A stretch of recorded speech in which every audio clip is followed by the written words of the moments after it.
ಮೊದಲೆಲ್ಲ ನಮ್ಮ ಅಜ್ಜನ ಕಾಲದಲ್ಲಿ ಅವ್ರ ಅಜ್ಜನ ಕಾಲದಲ್ಲಿ ಹೊಲ ಜಾಸ್ತಿ ಇತ್ತು, ಜನಸಂಖ್ಯೆ ಕಡಿಮೆ ಇತ್ತು, ಹೊಲದಾಗ ಕೆಲಸ ಮಾಡೋರ ಕಡಿಮೆ ಇದ್ರು ದೋಸ್ತ. ಇಲ್ಲಿ ಹೊಲದಾಗ ಕೆಲಸ ಇನ್ನ ಭಾಳ ಅದಾವ ದೋಸ್ತ. ಮಾರ್ಕೆಟ್ ದಾಗ ಯಾರಿಗೋ ಒಬ್ರಿಗೆ ಇದನ್ನ ಕಡಿಮೆ ರೇಟ್ ದಾಗ ಆದ್ರೂ ಹೋಗ್ಲಿ ಎಲ್ಲಾ ಒಮ್ಮಿಗೆ ಹೋಗುತ್ತೆ ಅಂತ ಹೇಳಿ ಮಾರ್ಬಿಟ್ಟ ಹೊಲದಾಗ ಇರುವಂತ ಕೆಲಸ ಮಾಡಕ ಹೋಗ್ತಿದ್ದ ನಮ್ಮ ಅಜ್ಜ. ನಡು ಯಾರು ಬೈ ಮಾಡಿದ್ದಲ್ಲ ಅವನ ಮುಂದೆ ಮಾಡಿ ಹೆಚ್ಚು ಅರ್ನ್ ಮಾಡ್ತಿದ್ದ.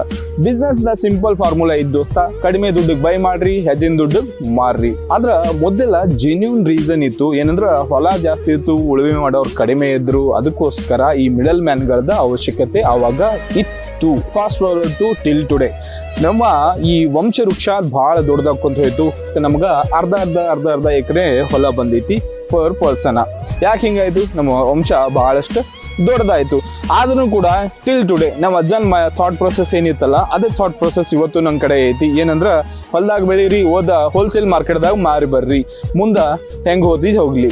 ಸೊ ಅದೇ ಥಾಟ್ ಪ್ರೊಸೆಸ್ ದಾಗಿದ್ದೇನು, ಅದಕ್ಕೋಸ್ಕರ ಇವತ್ತು ನಾನು ಫೇಲ್ಯೂರ್ ಆಗ್ತಾ ಇದ್ದೇನು as a farmer.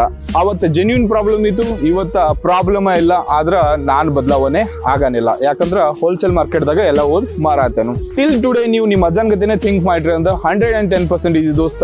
As a farmer ಆಗಿ ನೀವು ಉದ್ಧಾರ ಆಗಕ್ಕ ಸಾಧ್ಯ ಇಲ್ಲ. ಯಾಕಂದ್ರ ಇರೋ ಬರೋದ್ನ ಎಲ್ಲ ಮೊದಲವರ ತಿಂದು ಬಿಡ್ತಾರು.